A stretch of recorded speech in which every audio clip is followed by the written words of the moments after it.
Salam alaikum wa rahmatullahi wa barakatuh, ahibati fillah, j'espère que vous allez bien. Je suis ravie de vous retrouver dans une nouvelle vidéo, une nouvelle journée. Nous sommes aujourd'hui jeudi, je sais plus, jeudi 17 octobre et il est 9 heures, pile poil 9 heures. Les enfants sont partis à l'école, j'ai amené le petit dernier à l'école aussi.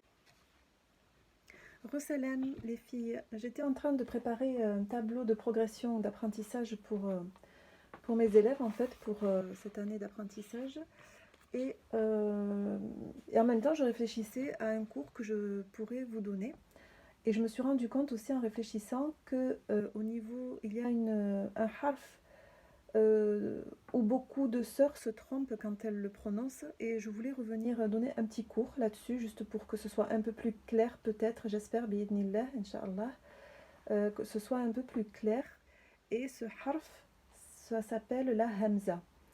Donc la hamza, pour celles qui ne savent pas ce que c'est tout simplement, je vais l'écrire ici, c'est ceci là. C'est ça, hop, c'est ceci que l'on retrouve souvent sur le alif. Il y en a plein dans le Coran. Lorsque vous ouvrez le Coran, vous cherchez cette hamza et vous allez la trouver un peu partout. Elle peut se trouver sur le alif. Alors vous avez le alif comme ceci, vous avez le alif comme ceci, et la hamza avec la fatha comme ceci. Vous pouvez la trouver aussi avec le alif, mais cette fois-ci en bas, avec une kasra. On peut également la trouver sur le waw, vous voyez. On peut trouver la hamza sur la lettre waw. On peut la trouver également sur le ya, donc c'est pas évident comme ça. On peut la trouver sur le ya, donc comme ceci.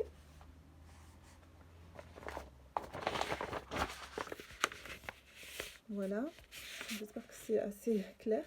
Donc, vous voyez, la hamza, voilà, elle est comme ceci, elle est comme ceci, écrite dans le Coran. Voilà, c'est comme cela qu'on la reconnaît dans le Coran. C'est une lettre que l'on sort de la gorge. Vous savez que chaque lettre, elle a son point de sortie. Elle peut sortir soit de la bouche, des lèvres, de la langue. Vous avez aussi la gorge. Alors dans la gorge, vous avez le haut de la gorge, ce qui se situe juste après le derrière de la langue. Vous avez le milieu de la gorge et vous avez le bas de la gorge. Et vous pouvez avoir des sons aussi nasales. C'est-à-dire que vous allez faire comme si vous étiez enrhumé. Vous savez, quand on parle du nez, par exemple, pour sortir le noun, par exemple, on fait... Voilà, c'est ça, la sortie de la syllabe nasale, de la lettre nasale. Donc, les points de sortie sont là. Et la hamza, elle sort en bas de la gorge. A. Vous dites A. A. Elle sort quand vous sentez, quand vous mettez votre doigt et que vous sentez quand vous prononcez la lettre, vous sentez quelque chose quand vous mettez le doigt. C'est que vous le sortez bien de là. C'est que votre son est bien sorti. D'accord? Donc, vous entraînez jusqu'à ce que vous sentiez cette petite vibration que l'on sent là quand vous posez juste le doigt là, en bas de la gorge. Alors maintenant qu'on reconnaît la hamza, comment elle est dans le Coran, qu'on sait d'où elle sort, on va essayer de voir maintenant dans le Coran, dans les sourates, la prononciation. On va voir quelques exemples. Donc je vais prendre Surat al-Fatiha. En ce qui concerne les Corans, je vous conseille vraiment de prendre celui-ci pour la lecture et pour l'apprentissage même du Coran. Il est vraiment clair au niveau des lettres. Par contre, et c'est ce que moi j'aime beaucoup, mais ça peut être un défaut pour certaines, c'est le fait que ce ne soit pas écrit en phonétique ou en français. Je ne suis pas pour les Corans qui sont en phonétique, parce qu'il y a beaucoup d'erreurs dans la lecture, dans la prononciation des lettres justement, et le fait de changer une lettre ou de mal la prononcer, mes sœurs, il faut vraiment faire attention, ça peut changer le mot et ça peut vouloir dire totalement autre chose. sans se rendre compte. Donc il faut faire très attention. C'est pour ça qu'on travaille les lettres, c'est pour ça qu'on fait des efforts sur la prononciation. Voilà, il faut vraiment essayer de prononcer du mieux que l'on peut chaque lettre. Donc pour la hamza, on va prendre Surat al-Fatiha par exemple, et vous allez la voir. Oui, un exemple où beaucoup de sœurs se trompent, c'est quand au verset, au troisième verset, vous avez Iyaka, Iyaka. Vous voyez?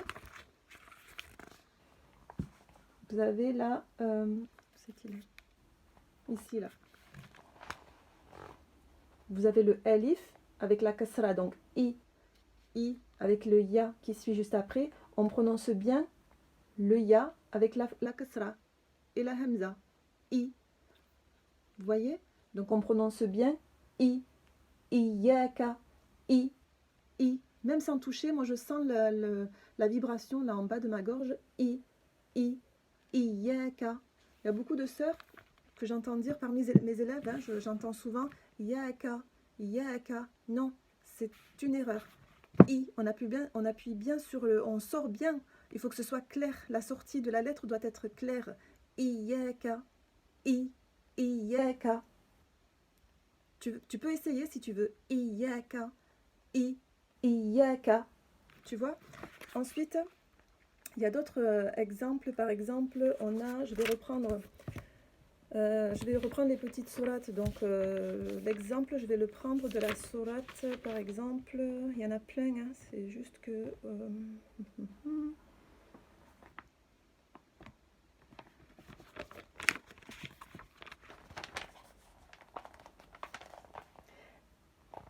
Surat al-Falaq.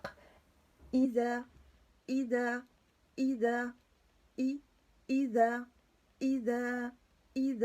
Vous voyez, Surat al-Falaq, le dernier verset qui est ici. Ici, là. J'espère que vous voyez, j'ai le doigt. C'est pas pratique pour moi, là. Ida. Vous voyez? Qu'est-ce qu'on a d'autre comme exemple? Je vais vous trouver. Vous avez aussi Surat an-Nas qui est...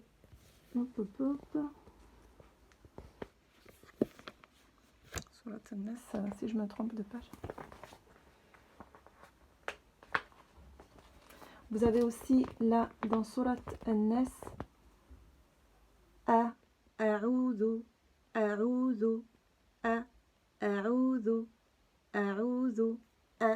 on entend bien le a'udhu, il est clair, wadah, on le sort bien et on ressent la vibration quand on le sort.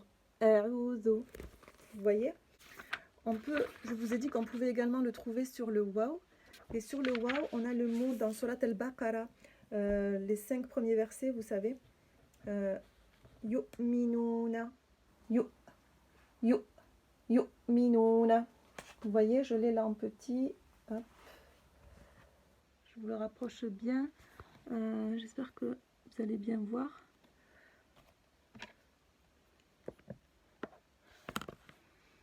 Alors, attendez, je le recherche. Voilà, il est juste au-dessus là. Vous voyez? Yu'minuna. Vous voyez là? You. Il faut qu'on sente cet arrêt comme si on coupait le son d'un coup. Yu'minuna. Vous voyez? Yu'minuna.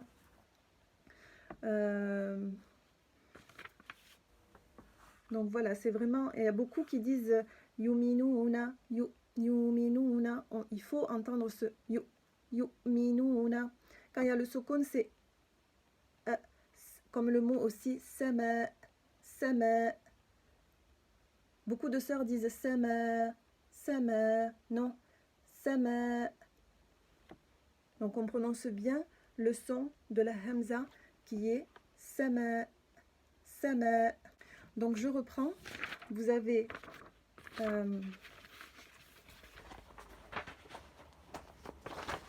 donc la hamza.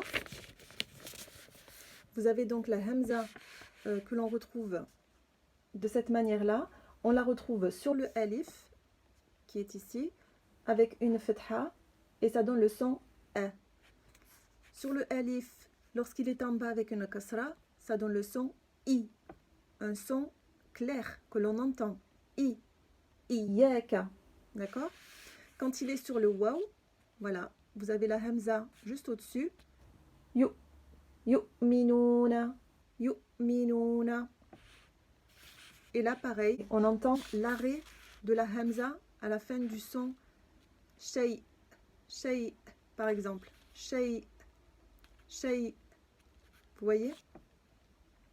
Donc voilà. J'espère que c'est clair. Entraînez-vous avec, lorsque vous aurez terminé le cours, prenez votre Coran et lorsque vous tombez sur la hamza,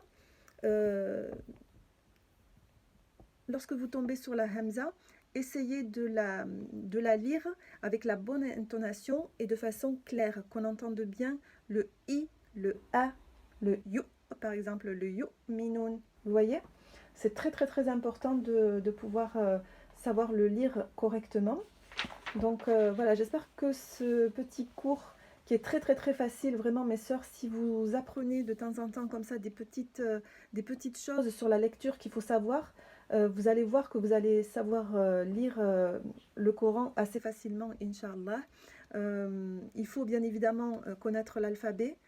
Si vous êtes encore dans l'apprentissage de l'alphabet, allez voir ma vidéo que je vous mets juste ici sur l'alphabet que j'apprends l'alphabet avec mon fils et c'est très j'aime bien, j'ai beaucoup aimé la faire avec lui et donc voilà, allez la voir, ça pourra peut-être vous aider sur la prononciation des lettres. Et voilà, j'espère que ce petit cours vous aura été bénéfique, Inch'Allah. Ne baissez pas les bras, entraînez-vous, prenez votre Coran et entraînez-vous à lire. La difficulté est là, c'est sûr, mais la récompense est beaucoup plus grande que ce que vous pouvez imaginer. Donc ça vaut vraiment le coup de fournir justement cet effort, de passer du temps à la lecture, même si on lit lentement, même si on trébuche dans la lecture, c'est pas grave, même si on sent qu'on lit comme un enfant de CP, c'est pas grave, on essaye de lire. Le tout, c'est d'être dans l'intention de s'améliorer dans la lecture. Donc voilà, j'espère que ça vous aura plu. Je ne sais pas si demain je pourrai vous prendre du coup le vlog, je le terminerai demain peut-être. Je suis de sortie avec les enfants, j'accompagne les enfants à une sortie. Et j'ai une grosse pensée, bien évidemment, pour la sœur qui a été humiliée et dont tout le monde parle. Hein. C'est sûr que ça déchire le cœur, mais il ne faut pas baisser les bras, il faut montrer qu'on est toujours là et que c'est pas des gens comme ce monsieur qui vont nous faire enlever quoi que ce soit ou diriger nos vies. Voilà, on a la liberté de pouvoir s'habiller de la manière dont on le souhaite. Voilà, il ne faut pas baisser les bras et être plus fort.